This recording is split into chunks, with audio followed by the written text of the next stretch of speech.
चक्र महाविज्ञान ग्रंथ के पिछले पार्ट में आपने देखा कि हमने किस प्रकार कुंडलिनी जागरण की साधना और विभिन्न प्रकार की आध्यात्मिक अवस्थाओं के बारे में बताया है।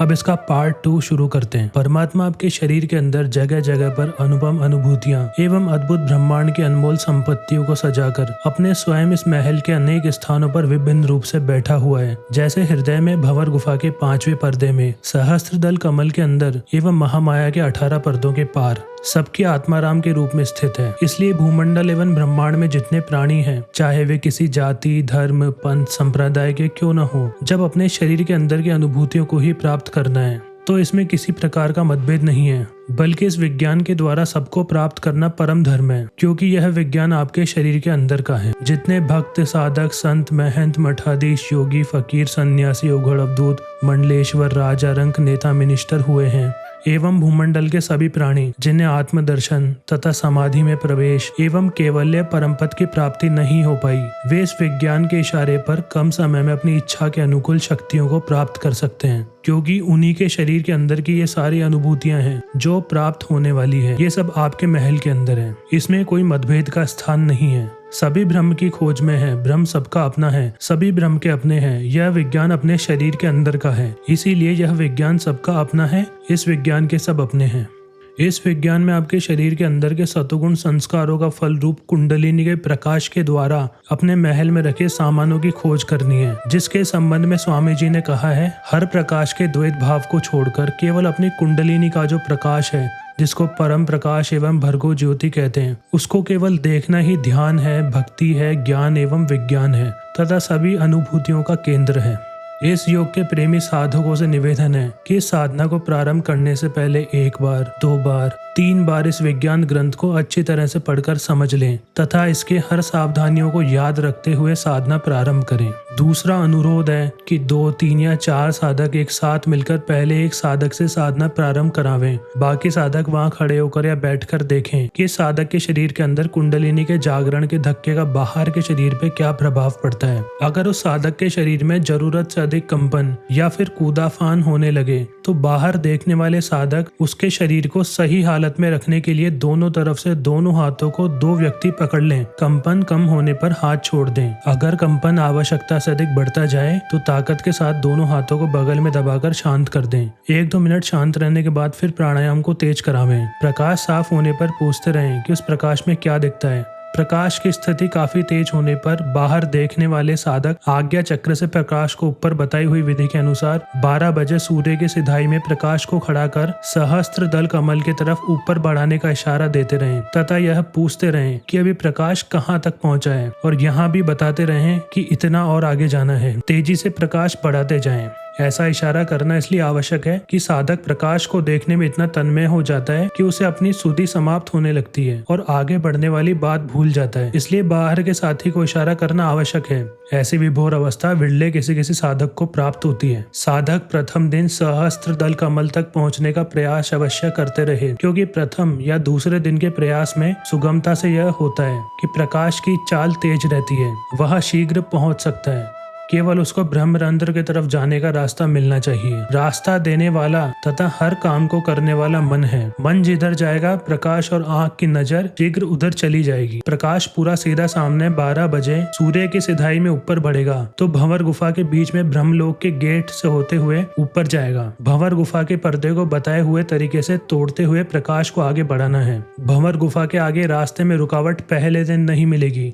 सहस्त्र दल कमल पे पहुंचने के बाद में कमल की चोटी जो बाएं झुकी है, बताए हुए तरीके से सीधा कर वहां 10 मिनट ध्यान करें। वहां से आगे जाने की इच्छा हो तो आगे का भी रास्ता साफ कर लें, जो महामाया के 18 पर्दे हैं। फिर वापस प्रकाश को जिस रास्ते से ऊपर ले गए हैं उसी रास्ते से आज्ञा चक्र पर लावें। आज्ञा चक्र से प्रकाश को थोड़ा पीछे हटाकर नीचे गले के पास उतारें और नीचे के सभी चक्रों को देखें तथा सभी चक्रों के देवों से मिलें और उनको प्रणाम करते हुए आगे बढ़ते जाएं।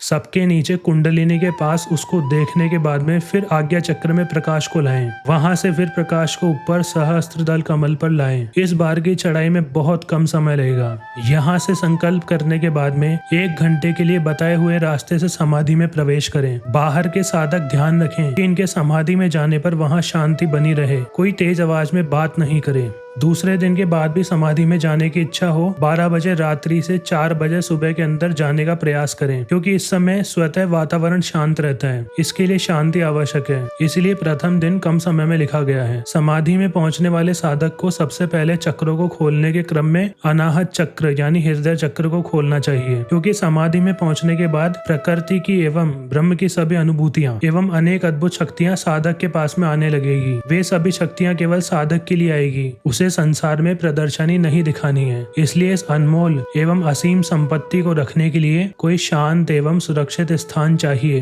हृदय चक्र इसके लिए उत्तम कोश है, जो प्रशांत महासागर के समान है। इस चक्र के खुलने पर हर प्रकार की हलचल को शांत करने की इसमें असीम क्षमता है। इस चक्र में असीम स्थान है, जो इसमें रखने के लिए जितनी भी संपत्ति आएगी यह कभी भरेगा नहीं, क्योंकि इसका लगाव पूरे ब्रह्मांड से है एवं इसके रक्षक स्वयं भगवान विष्णु है। इसलिए प्रत्येक साधक को ऊपर का रास्ता साफ होने के बाद पहले इसी चक्र को खोलना आवश्यक है। इसके खुलने के बाद में किसी भी प्रश्न एवं समस्या के समाधान के लिए आपको कहीं भी किसी के पास जाने की आवश्यकता नहीं पड़ेगी, स्वतः यहाँ से उत्तर मिलना प्रारंभ हो जाएगा। ऐसे तो समाधि में पहुंचने वाला साधक अपने हर समस्या एवं प्रश्नों का समाधान अपने आत्मा राम एवं परमात्मा से ही मिलकर कर लेता है। अगर कोई विद्यार्थी इस हृदय चक्र को खोल ले तो विद्यार्थी की परीक्षा में प्रश्नों का जवाब देने में एवं वक्ता को बोलने में शब्दों एवं उदाहरणों की झड़ी लग जाएगी। जो विषय नहीं पढ़े हैं, नहीं सुने हैं, अगर ऐसा प्रश्न एवं समस्या सामने आ गया तो थोड़ा सा इस पर विचार करते ही जवाब स्वतः हृदय से आने लगेगा, क्योंकि उसका लगाव ब्रह्मांड एवं आकाश से है, जहाँ हर प्रकार के प्रश्नों का जवाब अनादि काल से जितने लोग दे चुके हैं अभी भी आकाश में गूंज रहा है। उसका कनेक्शन हृदय से लगा हुआ है, इसलिए थोड़ा सा विचार करते ही वे सभी हृदय गुफा में उतरने लगते हैं। हृदय चक्र को खोलने के बाद में अपनी इच्छा के अनुसार जिसे चाहे उसे खोल सकते हैं। जब तक कुंडलिनी का प्रकाश आज्ञा चक्र में साफ नहीं हो जाए तब तक साथियों के साथ रहने पर यह प्राणायाम खड़ा होकर करें। प्रकाश साफ होने के बाद में जब चाहें तो बैठ जाएं किसी आसन में, सिद्धासन, पद्मासन या सुखासन। समाधि में जाते समय तो अवश्य स्थिर एवं आरामदेह आसन में बैठा जाए, जिससे मेरुदंड सीधी रहे। दूसरे दिन दूसरा साधक, तीसरे दिन तीसरा साधक, चौथे दिन चौथा साधक, इसी क्रम से एक एक कर साधना प्रारंभ करें। एक दो साधकों के कार्यों को देखने के बाद में खुद अनुभूति उसकी हर हरकत की होने लगेगी, जिससे सुगमता एवं सावधानी स्वतः सब में बढ़ती जाएगी। एक रोज या 2 रोज सामूहिक साधना में भाग लेने के बाद में यह कार्य स्वतः अकेले 12 बजे रात्रि से 9 बजे या 10 बजे दिन के अंदर होना चाहिए। साथियों के अभाव में जब कुंडलिनी का जागरण प्रारंभ करना है तो किसी बंद रूम के अंदर जमीन या पक्का जैसा आसन हो, नीचे मुलायम बिछौना जैसे कंबल या कोई बड़ी दरी इत्यादि बिछाकर और पूरब के तरफ मुंह करके पहले जो इस विज्ञान ग्रंथ के आगे प्रार्थना लिखी गई है उस प्रार्थना को प्रेम पूर्वक बताए हुए मार्ग के द्वारा करने के बाद यह साधना प्रारंभ करें। इसमें किसी प्रकार का भय नहीं मानना चाहिए। आपको हर प्रकार के रक्षक एवं मार्गदर्शक के रूप में इस शरीर के अंदर आपके अनेक जन्मों के आराध्य देव मौजूद हैं। आपको बाहर में 2-4 सहयोगी मिलेंगे, लेकिन इस महल में अनेक सहयोगी भरे पड़े हैं। लेकिन आपको अंदर दृढ़ विश्वास होना चाहिए। जिस समय आप साधना करें उस समय आपके आसपास जो भी हो आप उन्हें आगाह कर दें कि साधना के समय आपको कोई पुकारना नहीं चाहिए, उससे आपके काम में बाधा उत्पन्न होगी। मान लिया जाए कि आप समाधि में चले गए हो और बाहर से किसी कार्यवश आपको कोई पुकारना प्रारंभ करे तो कार्य में बाधा पहुंचेगी। ऐसे इसमें कोई विशेष क्षति नहीं पहुंचती, लेकिन ये एक नियम है, इसलिए इसका पालन करना आवश्यक है। साधना प्रारंभ करने के बाद में जब आज्ञा चक्र में पूरा साफ प्रकाश आ जाए तथा उसमें किसी जन्म के 1 या 2 जीव दिखाई दे या नहीं भी दे तो प्रकाश को हल्का श्वास भरते हुए बताए हुए रास्ते से सहस्त्र दल कमल की तरफ बढ़ाना प्रारंभ कर देना चाहिए, क्योंकि नीचे से प्रकाश का प्रेशर तेज रहता है। उसे रास्ता दिखते ही वो बहुत वेग से ऊपर स्वयं भागना प्रारंभ करता है। इसमें साधक को विशेष बढ़ने के लिए प्रयास की जरूरत नहीं पड़ती।